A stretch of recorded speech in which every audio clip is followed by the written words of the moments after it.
Welcome, everybody, to Dead Talk Live. And tonight it is my special honor to have with us Kerr Smith from such movies as Final Destination, My Bloody Valentine, TV shows as Dawson's Creek, Charmed, and your resume, Kerr, goes on and on. Very impressive.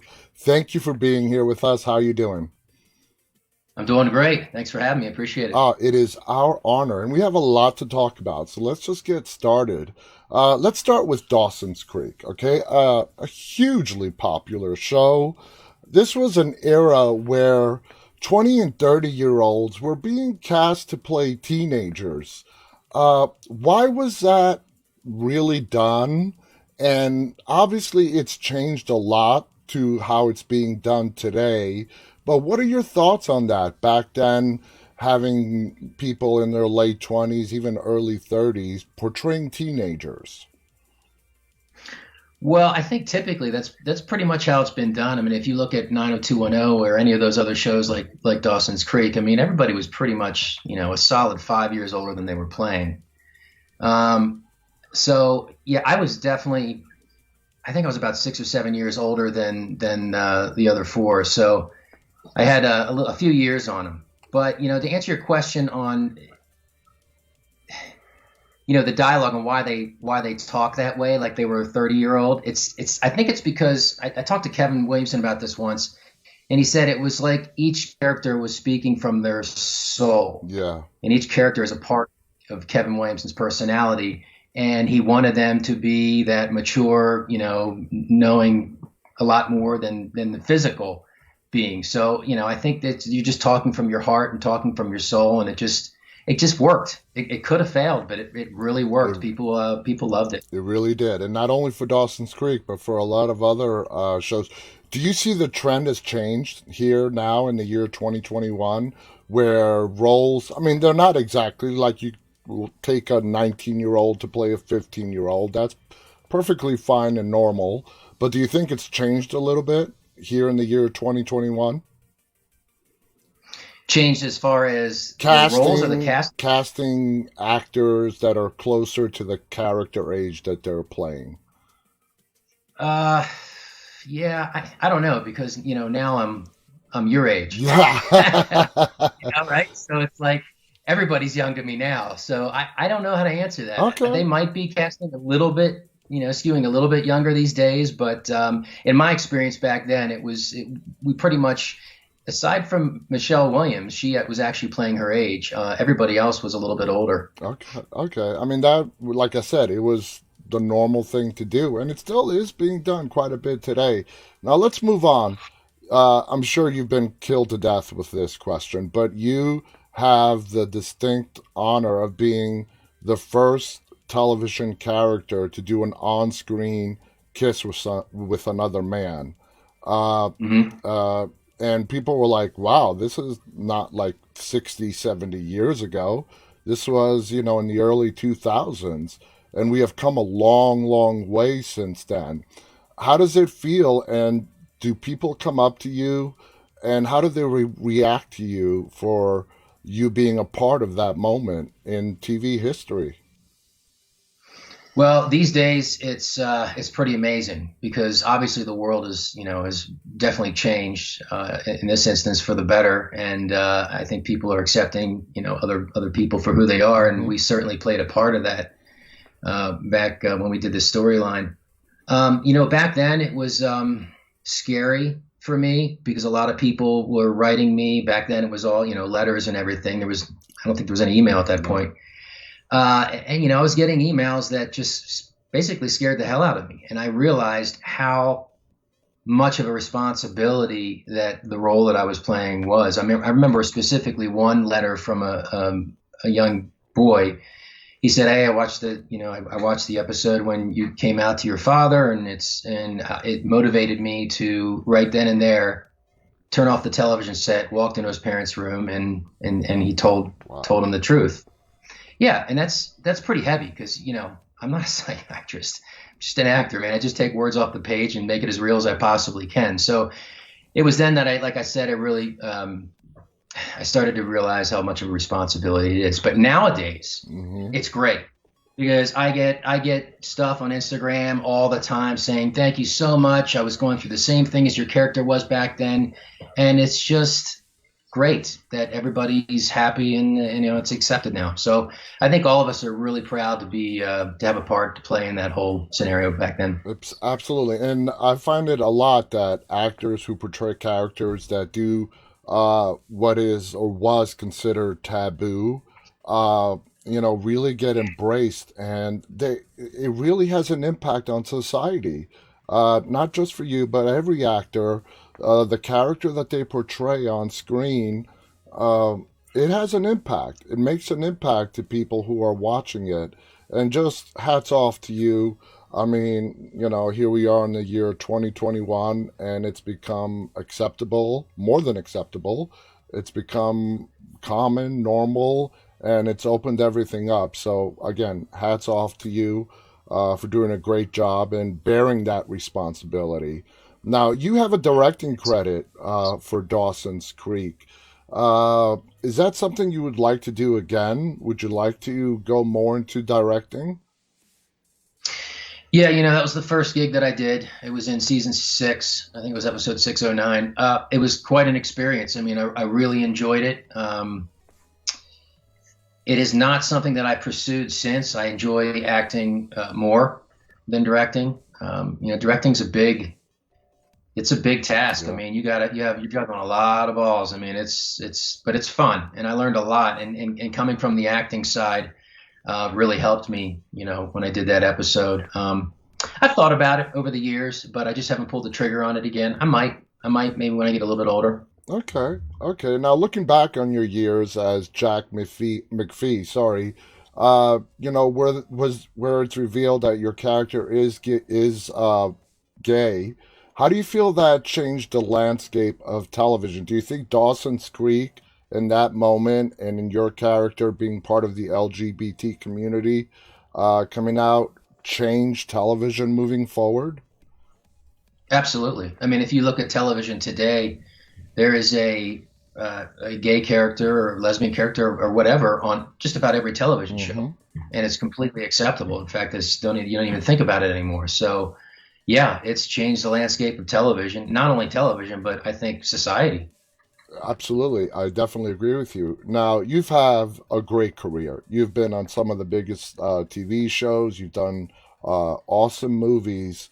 Where does Dawson's Creek sit in your heart in regard to all the other projects that you have done?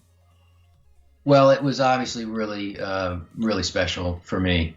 It was the first really big job, a role that I had played. I was 20, I'm going to say 27 years old, playing 16. It's quite a spread. And the unique thing about it was that we shot the show in Wilmington, North Carolina, and I was in New York. I'm a East Coaster, and I just moved to Los Angeles to further my career. I felt New York. I kind of tapped it out and did the soaps and the indies and the commercials and all that. And I just said, all right, I'm going to go to LA.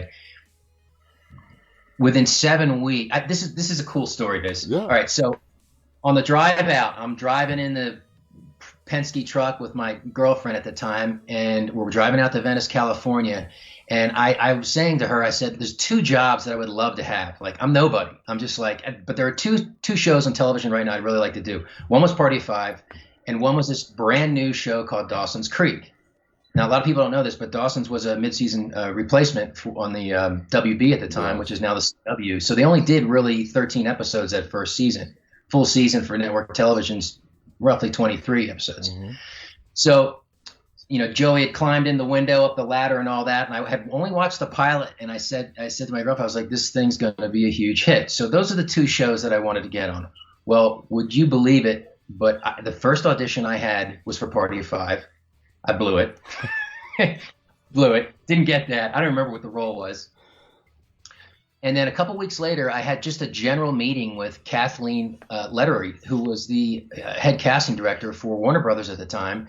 And we just sat down in our office. I didn't read for anything. I was just talking about where I was going to live in the car I was going to, try and get and everything.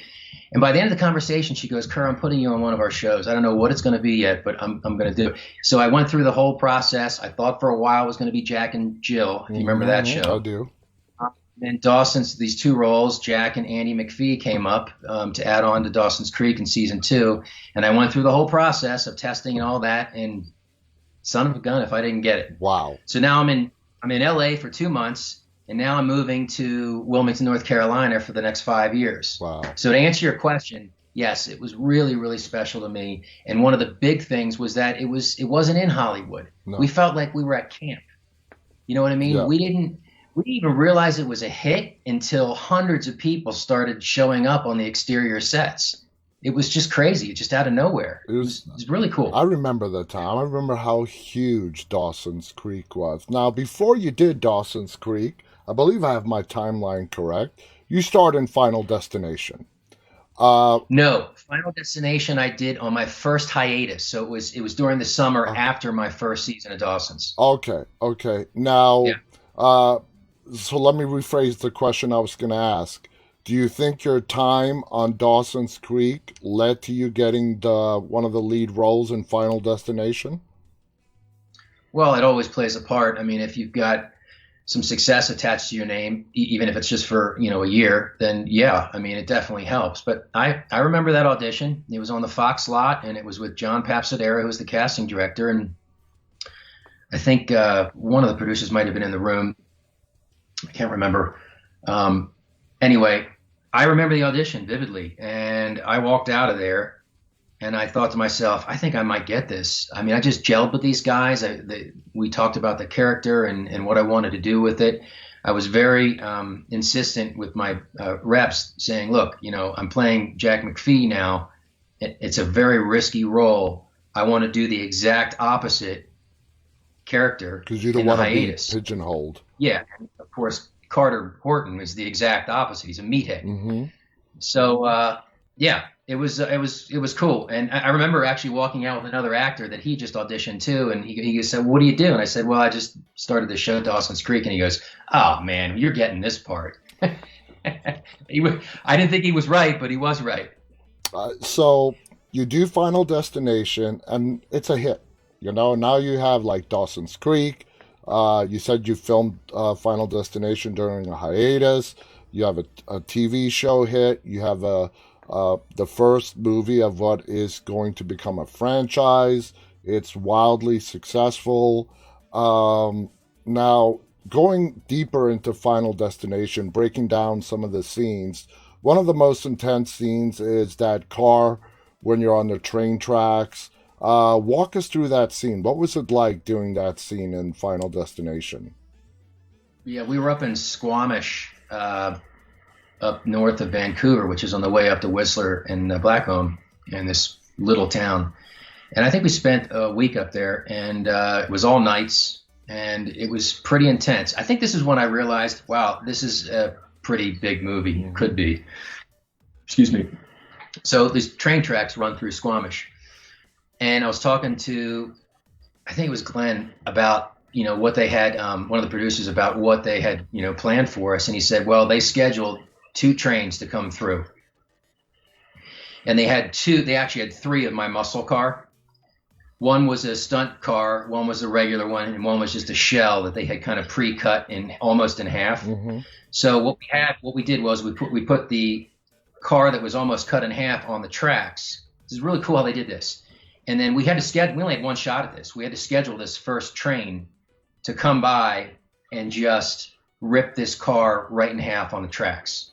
And I think this is actually the same time when we were on the other side of the tracks and the thing slices Sean William Scott's, oh, you're next. And he's freaking out. I pee my pants and all that good stuff. That's another good story. And so that was one time it goes by, the train comes by. And on the other time, there was no car, but they had everybody that was in the car, myself, Devin, Sean, I think that was it. Maybe there's one other, I can't remember. Was Allie in the car? I don't remember. I think she was. I could was. be wrong So too. anyway, Yeah.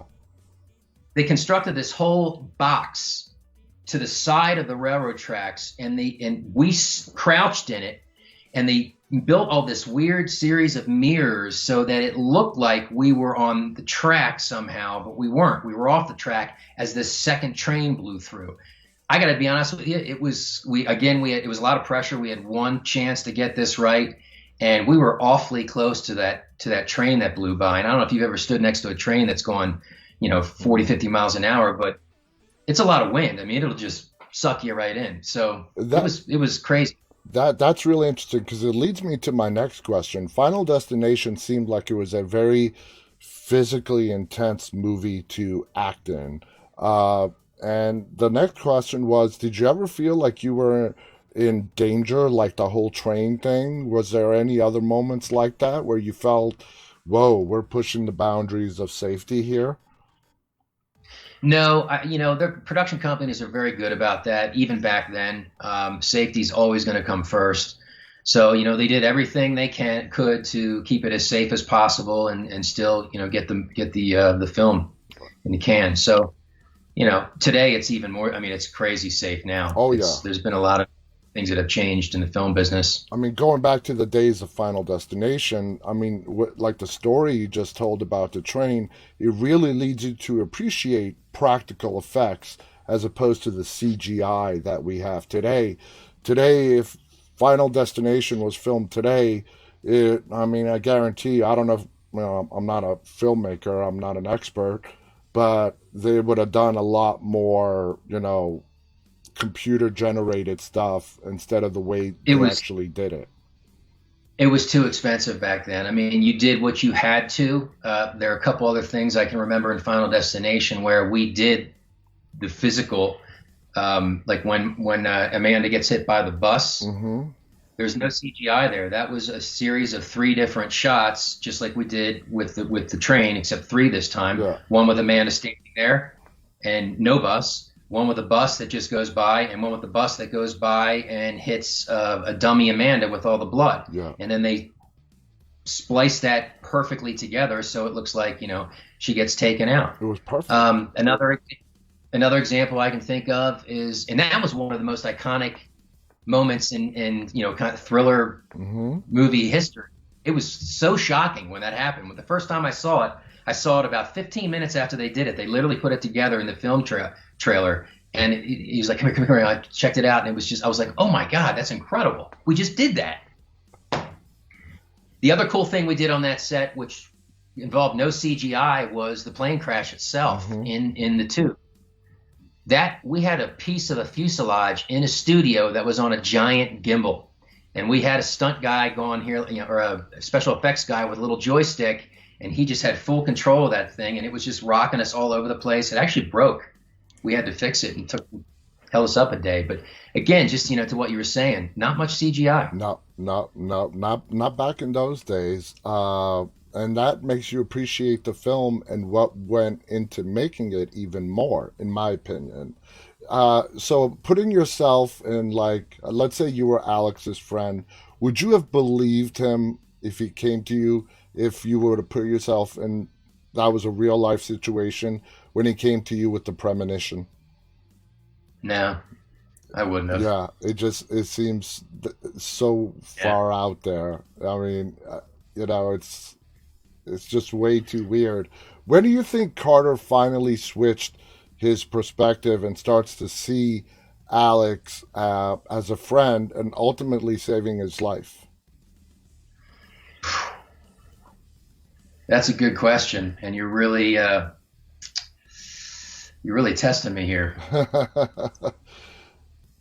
This was 20 years ago now. Yeah, yeah. Um, let's see. Not the funeral, not yet. It is a hard one. I I think probably when other friends started getting killed. Yeah. Like Todd Danella, I forget it, or Chad Danella. What was his character name? Was Todd. When he gets picked off in the bathroom. Yes. I think probably right around there, after a few people got killed, I'm like, okay, maybe this kid is right. Yeah, I mean, it's a matter As, of perspective. For me, I would lean more towards that train scene as maybe being the time. But, oh yeah. yeah, it could be anything. It's very, it's subjective. It's up to the viewer's interpretation. And I love that about it. Now, when you did Final Destination, the film was a unique addition to the horror genre. How was the film described to you, and what attracted you to the role in the script? Um, the film was originally called Flight 180, and they changed the name during production to the most perfect name you could ever come up with, Final Destination. Flight 180 was a little weak. They sold me on the fact. What I loved about it was that it was not the killer was not somebody tangible. It Exactly. wasn't somebody running around in a mask. It was your own fears, and you could construct whatever it was that scared you the most that was coming after you. That's what I loved because that can appeal to anyone. That's a very good You point. know, Yeah. How do you have you watched the subsequent movies? And if you did, how do you feel them linking Final Destination 5 back to the first movie? If you've watched I haven't them. seen. Yeah, I haven't seen five. Yeah, I mean, I don't. What happened? Did they just walk through the airport right when it happens? Is Yeah. that what the scene is? Yeah. Yeah, I heard that. Um, I don't know. I think it's kind of cool It actually. is. It is.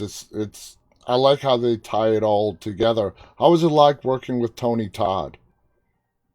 It was. I didn't have any scenes with him, but I met him a couple times on set. Nice guy, really cool. He's got the coolest voice I've ever heard in my life. That's Candyman right there. Yeah, Also, James Wong. What was your experience working with James Wong on Final Destination? he was great. He was in full control of what he wanted to do, and we'd sit down and he'd tell me things that they were doing that I wouldn't even have known about. Another cool thing he showed me was when we were at the airport. This is in the first couple of days of shooting. The catwalk that gets down to the jetway that gets Mm-hmm. down to the airport. He walked me down that and he said, "Do you see anything weird?" And I said, "It looks a little off." And he goes, "Walk with me." Now I'm 6 feet tall, so the ceiling's about, I don't know, a foot over my head, like a normal jet, maybe 2 feet Mm-hmm. over my head. And as we walked down towards the end, I had to crouch because the ceiling was skewed. So the visual, yeah, no, but the vision, we did all this through all the movie. So no, it just makes it everything a little teeny off. Like in the when Chad Danella, when he gets killed in the bathroom, the tiles. Take a look at that. They're not actually they're skewed a little bit. They're not squares. It's just teeny little things. It was then that I knew that we were making a really smart movie. That is so cool. I did not know that. It, Yeah. it's not something that you just would pick up on as a regular viewer watching the film. Now, the characters in Final Destination, they're trying to cheat death. They're on the run trying to cheat death. And realistically, if this were to happen in real life, it's hard to say that somebody would be accepting of their fate as it was told to them. Do you agree with that? Or let's say you put yourself in that situation, someone tells you your future. Would you try to do exactly as the characters did and uh, change what is called the inevitable, or would you be accepting of it, putting yourself You into the ask character's shoes? Are you asking me as Carter at that age? Or are you asking me as Kerr at 49? Kerr at 49.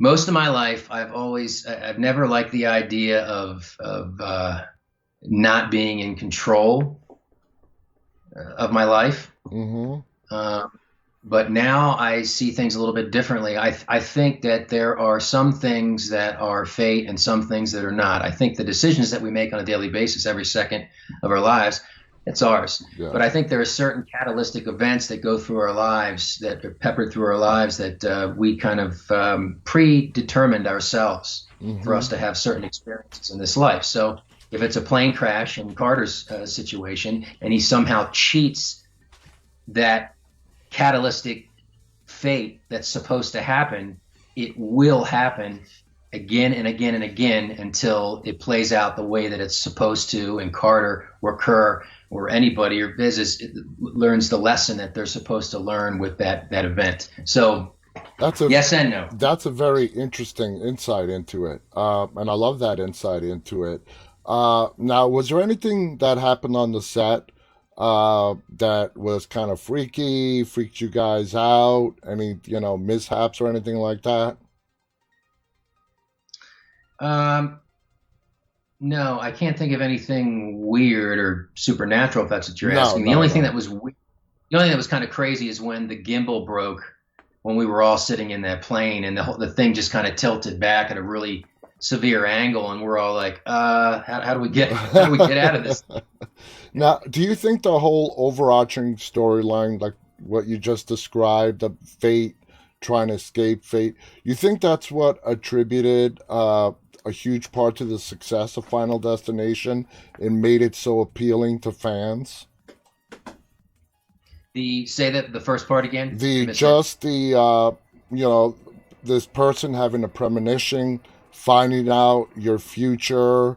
It's a very intriguing concept to fans. Yeah, Do you think that's a huge part into what made this a successful franchise? I do. I think the bringing up the question of fate in everybody's lives is a huge attraction, and I think the other attraction from the movie is that death itself is not it's not physical. So, like I said before, it can be anything that you are completely terrified of. Okay, that's fair enough. Let's move on now to My Bloody Valentine. Okay, I'm a big fan of the remake as well as the original. Before I ask you the question, we before you did the film, had you watched the original? Yes, yeah, And what'd you think of the I did. original? It was your typical. It was good. It was very cheesy. A lot of Velveeta on that movie. Exactly. We made a very different movie, even in terms of the story, in my opinion. But yeah, I did watch it just to make sure, I knew where we were coming from here. So, having seen the movie, reading the script before you guys started shooting, did you like the different, some of the different angles they took in the reboot? Yeah, my biggest thing was that for Axel, the Palmer, the character that I played, I wanted to make sure that he he was being considered as the bad guy. Mm-hmm. Some people that watch that movie go, "Man, I thought it was you," and some people go, "No, no, it wasn't you." So it's interesting to get the feedback on how everybody perceived it. Okay. So that was a big. Now, for those of you that are not familiar with My Bloody Valentine, it's about a coal mining town. A lot of the movie shot in coal mines. Was it actually shot in real coal mines or was that a soundstage? No, we actually shot outside of Pittsburgh, Pennsylvania, in a real coal. I don't know if it was coal, but it was a real mine. I believe it was still active. It was in a little town. No, wait, the town was called Harmony. That's where we shot, but I think the mine was a little bit farther outside. But it was active, not on the level that we did it. We did it on the. We didn't go down into the ground. We did it on the surface level into the mountain, Yes. and I think the active mine was way down deep. So But I got to be honest, it was really, really interesting shooting in a mine like that. It was really cool. it sounds It's a cool. I mean, are you the claustrophobic kind? Did it freak you out? no, no, but you have to be really careful. There's a lot of stuff that you can hurt yourself on, and Jensen and I did that huge fight scene deep in the that was actually in the mine, and we banged ourselves up pretty well. I hit my head on the rafters a couple of times. One actually even made the cut. We played it off like we meant to happen. Um, what's else? The other cool thing is that it's a constant 55 degrees in there, so it's like super. It's perfect all the time. It's just a really. How do I explain it? I mean, I don't know if you've ever taken a tour of a mine or anything or Mm. a cave, but it's a very interesting feeling. I would think Spooky. it's very eerie and I don't know. It just, Yeah. yeah, I would think it's just very. I've never been in one. I'd like to go in one day, and hopefully I will. Now, My Bloody Valentine 3D, did you have any degree of reluctance to take something like that movie on, or was it purely a way of escaping into a complete fantasy world? Are you talking about the 3D aspect? Yes. No, I was very eager to take that on because, believe it or not, that was the first 3D movie that was being made. The only other 3D movie that had been made was an animated movie. I think it was Beowulf. Okay. So yeah, so I was literally watching a new technology unfold every day right in front of my face. It was really cool to watch because I have a huge interest in cinematography and directing, as you said. So it was neat. You know, it was kind of cool because they were figuring out as we went. And what they did was they had normally you just have one camera, right? But with this, we're using red cameras, which are really good cameras, and we had one that went right at the subject, and then we had another one at 90 degrees that shot down into a 45-degree mirror that was slightly offset. So we had two cameras that were almost the same picture, and obviously one's for each eye, and that's how they achieved the 3D effect. Wow. That's pretty. Yeah, That's and we had just moved to digital too in the business. You know, everything was on a SD card now. It used to be, film and huge rolls of it. You know how it yeah, works. 35 And millimeter. Yeah. yeah, so we had all these extra guys that were in these new positions of being responsible for all this digital information, and I'm like, this is the coolest thing ever. I'm literally watching this business being reinvented. So it wasn't even just about the 3D for me; it was about the digital aspect as The well. It's technology. cool. Now, I believe the number is at least 90% of all motion picture, whether it's film or TV, it's all digital. There is some, Oh yeah. there is some stuff that's still being done with film, but it's all digital now. Now, Jamie King, who was our guest several days ago, was the main female lead in My Bloody Valentine. What was your experience working with Jamie? Oh, Jamie's great. We had a blast. Super nice girl. Um, yeah, it was. I'm trying to think of anything like really funny that happened, or stories like Final Destination, but I can't think of too many. As far as an actress, I've had her on my show twice now. She seems like she really immerses herself into the character. At least that's how she is now. Is that how she took on her role in My Bloody Valentine? Yeah, I remember her being pretty intense about what she was doing, and she really worked hard, and I think she did a fantastic job. Yeah, she was really fun to work with. She really was. Yeah, she's a great person. Now let's move on because, like I said, you have a huge resume. Riverdale. You were in season 4 of Riverdale. A lot happened. What was it like joining the cast at that point of the show? That was I love Riverdale, and I hope that they have me back. I would love to continue exploring Holden Honey because I think there's a lot more to explore with that character. I was having a really good time. I ain't dead yet. Looks like I am, but I ain't dead yet. It was a weird experience for me, and here's why. It parallels Dawson's Creek. I mean, the tone of the show is completely different. Hmm. But the for kids in high school, they're all friends.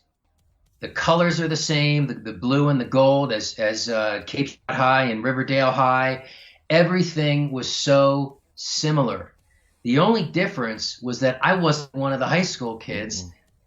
I was the damn principal, which freaked me out because I remember a specific day on in Dawson's Creek, and we had several principals of Babatunde, and then we had Harry Shearer come in for a little while, and I remember Harry Shearer's first day on set as the principal, and I did this scene with him, and I was afterwards I was thinking, man, he's like so much older than me. It's like I wonder how he feels working around all these kids. Well, now I know I'm Harry Shearer. This is crazy. Yeah. So it was really it was cool in a sense because the four of them really, I think we all got along really well, and they accepted me as one of their own, and which made it really nice for me. But at the same, on the other side of the token, it's I was the adult. Yeah, yeah, So it was that moment in your life where you get that age check, reality check that I can't play a high yeah. schooler anymore, you know? I didn't have a problem playing an adult on any other show or any other, but for this particular job, because it was just so close to home for me, it was very very strange. And do you attribute that directly to it brought you back to your Dawson's Creek days? Yeah, it did. I mean, it just I felt weird. I felt like I was one of the kids running around that goofing off and doing crazy scenes with Josh Jackson. It just felt like the same kind of thing to me, and I kind of embraced that and tried to do that, as Holden Honey too. Now, were you familiar? That's never going to make the cut, but it's pretty funny. Were you familiar with the prior? Were you familiar with Riverdale before you came on in season four? Any of the prior seasons of the show? I was familiar with it. I hadn't watched too much of it before I got the job. Then I watched a bunch of it, uh, as much as I could anyway, because it wasn't a lot of time. But yeah, I was very familiar with it. I mean, Greg Berlanti, he's Dawson. Greg Berlanti is the executive producer, one of the executive producers of Riverdale, and he was also executive producer of Dawson's. Okay. So it's kind of in the same family. All right. Now, Riverdale is one of your more recent acting credits. How were you approached to join the cast of Riverdale? They asked me. I just got a phone call, Did you have and to I said, audition? no. I said, absolutely. I said, I'm there. Tell me when. Now, Yeah. what were your initial thoughts on reading the script and the role you were going to play? Besides, instead of being a high school kid, being the principal this time. Did you like I the? was excited. Yeah, I liked the character. The character was very interesting to me. I've never played a principal before, so it was kind of fun to. The school, I kind of looked at the school as my prison, and all the kids were my inmates. And what I wanted the audience, the viewer, to pick up on, and it really didn't. And it was in the words in episode 419, which is my last episode, that he's actually a good guy, and there's things about him, the reason why he's such a hard ass. You know what I mean? He Yeah. wants to shape these kids and get them ready for the real world. I also think there is a piece of Holden Honey that is very dark, Mm-hmm. which we started to get to explore in a few of the episodes, and we never got there. So that's the part of him that I would love to get into and find out what kind of a sinister person he is. Yeah, yeah, me too. Me too. Now, Riverdale is known for its unique one-liners. Did you or anybody else have, just crack up laughing during, shooting because of one of, those one-liners on the show? Cole and Lily and I had a scene in my office, and I had this long speech to give them. They were in trouble for something, of course, and one of the lines they gave me, I can't remember it exactly, but it was something about a frog, and it was a metaphor. I was trying to get a point across about the frog.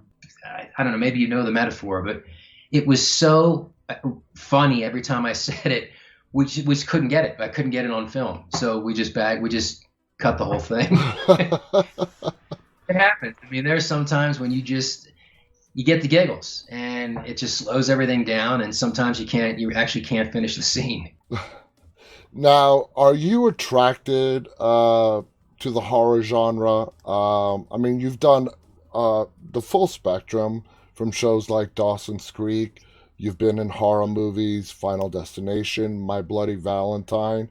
What are your thoughts working in the horror genre?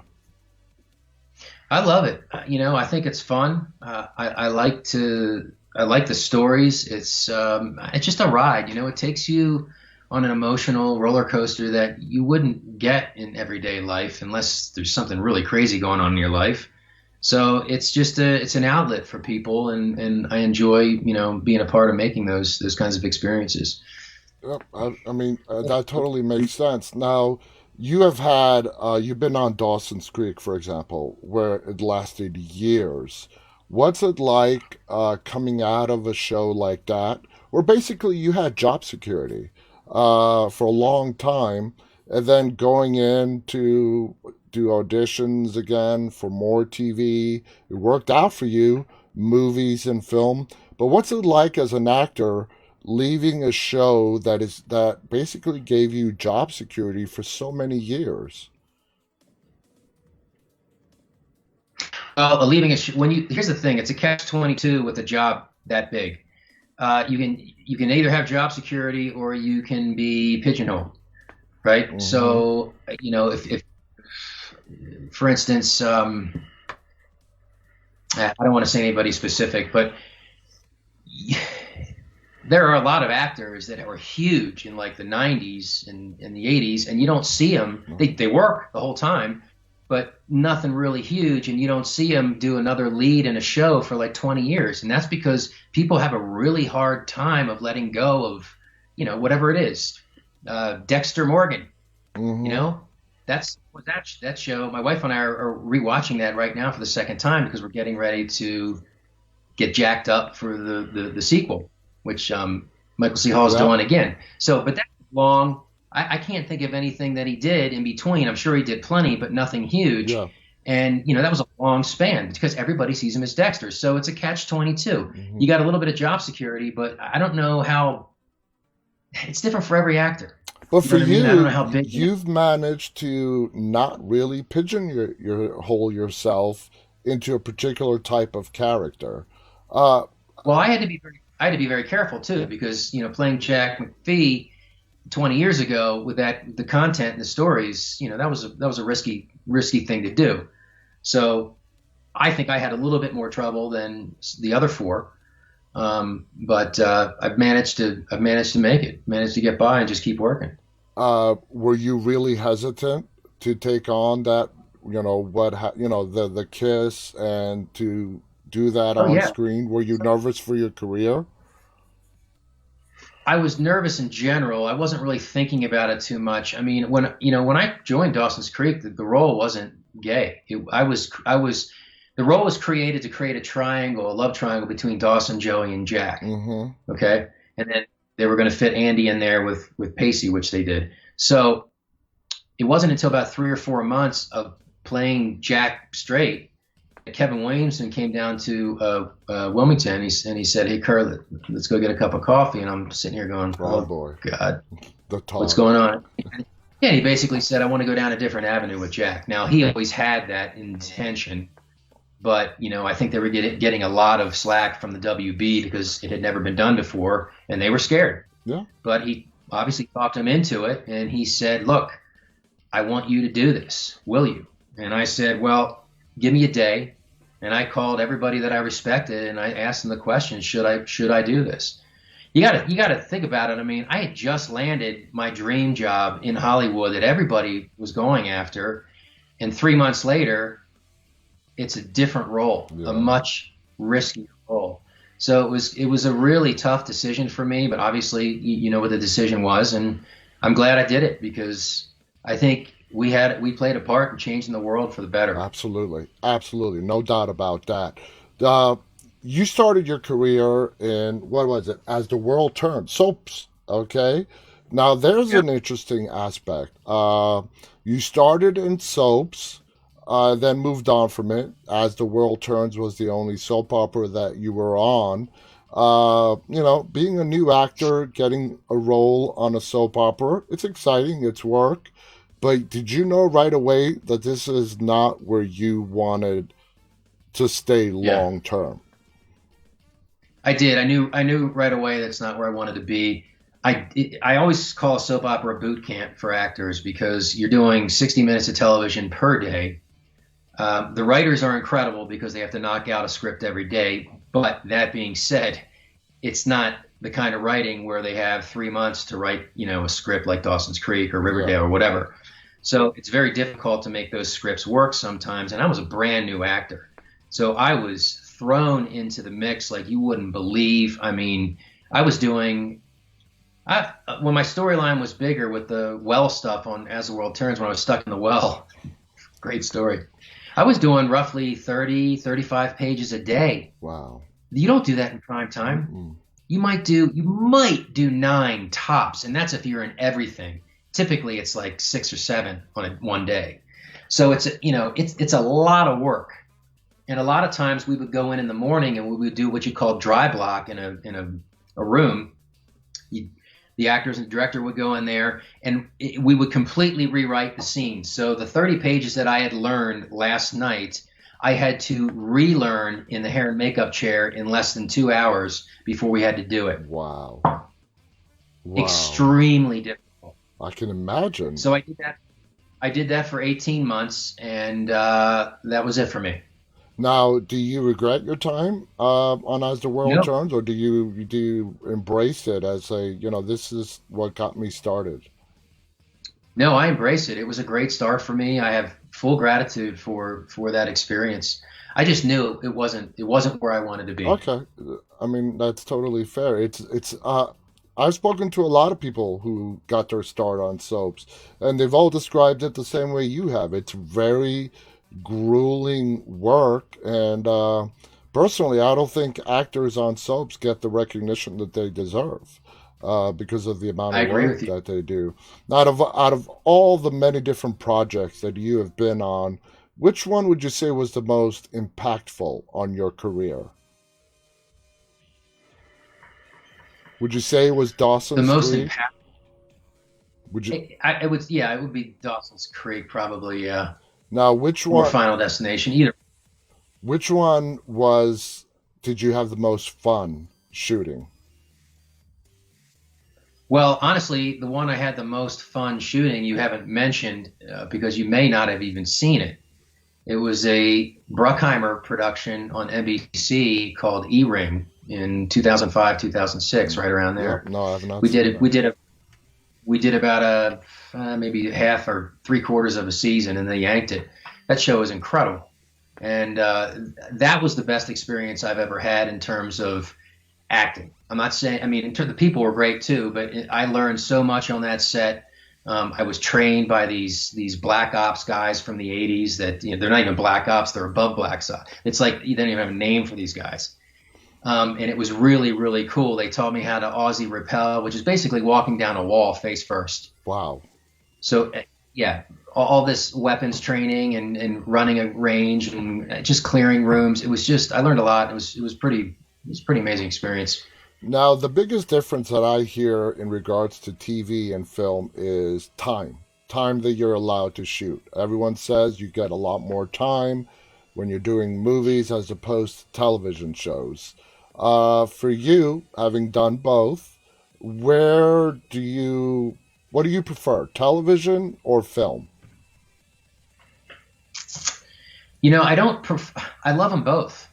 I like to mix it up. I love the faster pace of prime time, but I like slowing things down a bit so I can dive deeper into my character for a film. You don't always get, especially in the beginning, you don't get you learn your character, a lot of your character in television while you're shooting because you don't have a ton of time. I mean, you go in on day one for the pilot and you go, okay, this is what I'm going to do. This is how I'm going to play this guy, but it changes, Hmm. and the writers change things too as the character evolves and develops, and you just kind of figure it out on the fly. With a film, it's one shot. I mean, that's you come in with what you're going to do, and that's what they get. Okay. Okay. Now, you were in another, I keep going on and on, very successful WB show, Charmed. I think you were in like 10 episodes or something. What was your experience like on Charmed? Yeah, it was awesome. I was a little nervous going in with the three girls because you can imagine what that might be like. I did know Alyssa prior to that, Hmm. so that was nice. But it ended up being really great. Great experience. The crew was magnificent, well-oiled machine. I mean, they've been doing it for so long, Yeah. and the girls were fantastic. We had a blast. The only thing I regret on that show is that they wanted me to do a full season, and I said no. I said I'm going to do a half a season, because I didn't want to tie myself down, and I regret it to this day. I should have done the whole season. Oh, wow. Did not know that. Now, another Yeah. thing, you did a horror anthology that called Into the Dark. That was great. Uh, what was that experience like for you?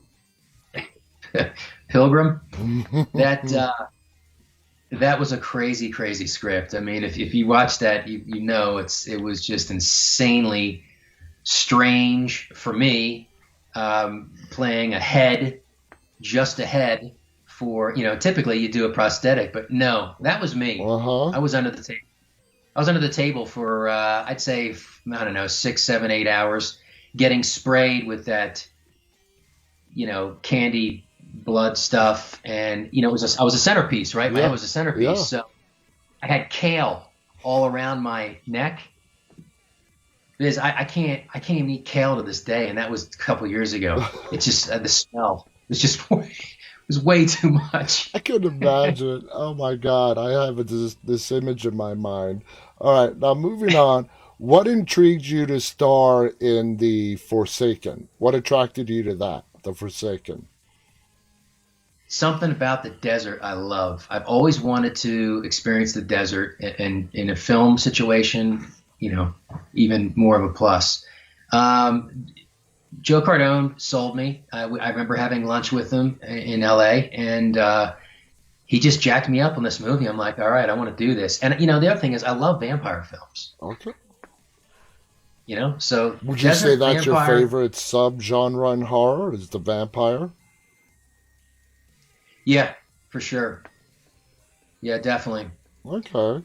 Yeah, I like all the old Anne Rice novels. Some of them they made into movies like Interview Hmm. and things like that. But yeah, I love that stuff. Yeah, I think AMC. I know they are. They're bringing the Vampire Chronicles to life, and I'm actually Oh. really looking forward to that.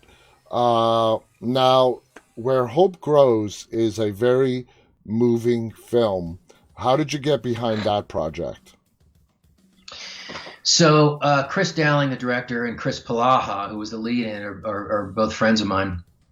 Actually, no, that's not true. I didn't know Dowling at that time. I got to know him on the film. And Chris called me up one day, and I think they may have lost an actor for that. The role is very small. I only had a Hmm. couple of scenes. And Chris just said to the director, he said, "Look, I got a buddy who he might do this. I don't know." And he called me, and I said, "Yeah, I'll come out to Kentucky for a couple of weeks and check it out." I'd never been to Illinois, and I loved the script, and I love what Chris Dowling was putting together, and it just was a feel good movie. I felt it had an important message, and I just, I wanted to work with these guys again, so I did. Now that leads me to my next question. When you're, trying to pick your next project, what is like some of the main things you look for? Obviously, a good script, but is there something particular that you're looking for in the script that you are looking for to pick a project? It's more about the character with me, actually. Even if the story's not that great, at least it'll give me a chance to really dive deep into another character, another experience, and make it the best story that I possibly can. It's also important that the people that are involved are, sometimes you don't know them, which is also fun, but sometimes you do, and it's important to me just to have a good all around experience. For me, life is too short. Hmm. I just want to work with cool people that are out there to have fun and put a good film together or a TV show, and that's really where I go. The only thing I haven't done that I really, really want to do is sci-fi. That's true. I mean, I love sci-fi. I love watching it, and I have never done any sci-fi. like space type sci-fi, because Final Destination could be considered sci-fi, but is It there could be. is there a particular type of sci-fi you want to do? Yeah, I mean, I'm talking like the Star Trek films, Yeah. or any of those kinds of series that are out in space on a spaceship flying around somewhere exploring. Yeah, I think it'd be really fun. It's weird. With a long resume like yours, you're right. You've never been in any kind of, out of this world, whether it's Mars or in space type of film. I never really paid attention, but you're absolutely right. Now, going on to like stuff like you played everything from teenage love interest to serial killers.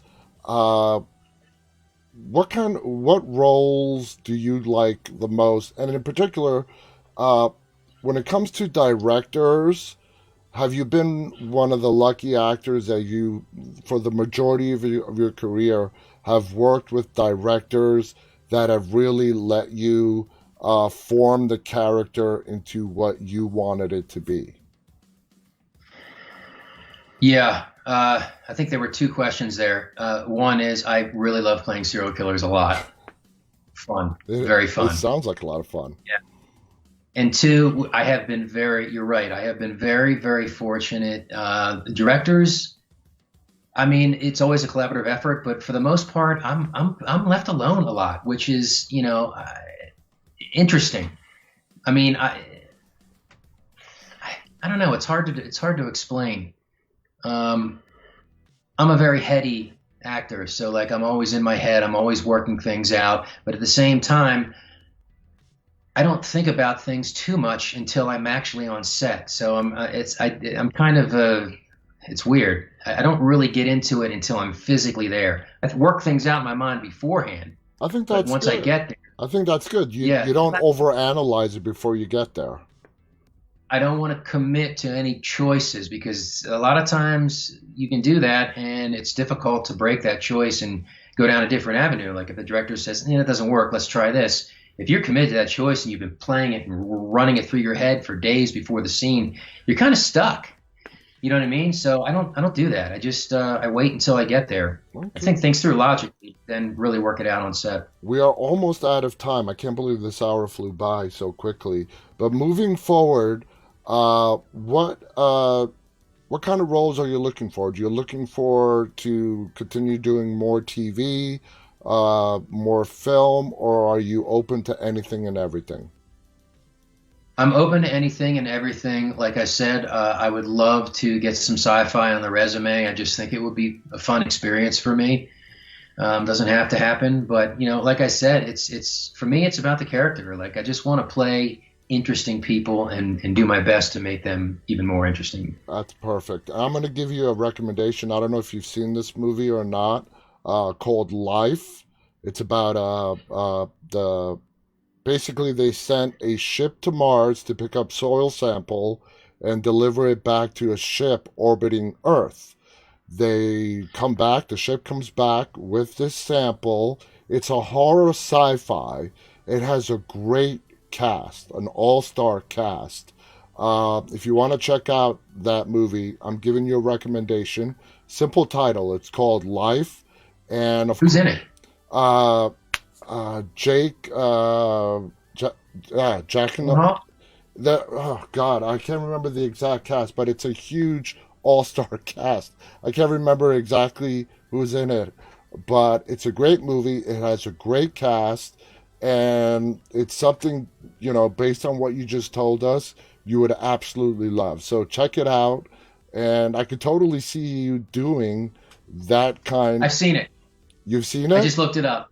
Jake Gyllenhaal, J- Ryan Reynolds, Ryan Rebecca Reynolds, Ferguson. yeah, yeah. That was a Yep. great movie. So that's the kind of movie you would like to do. Yeah, I like stuff like that a lot. I mean, the best example I can give you is Matt Damon in Martian. thank you, The Martian. Yeah, Yeah, I mean, I read that before I saw the movie, and I was like, wow, I would love to do this. yeah. And of course, they go, well, Matt Damon's got to play this. Of course, he does. He was perfect for it. But that's the kind of thing I would really, really, really enjoy. I think it's going to happen. Kerr, thank you so much. This hour has flown by. It's been absolutely fascinating talking with you. Any final thoughts you want to share before we say goodbye? Just thank you very much for having me. It was a real pleasure, Biz. It was our pleasure. Thank you so much, guys. Thank you so much for tuning in. Just a scheduling note, our show tomorrow is starting at 2 p.m. with our special guest, Laura Vosberg. Kurt, thank you so much. Thank you to all our viewers for tuning in. Till tomorrow, stay safe, stay walking. Good night.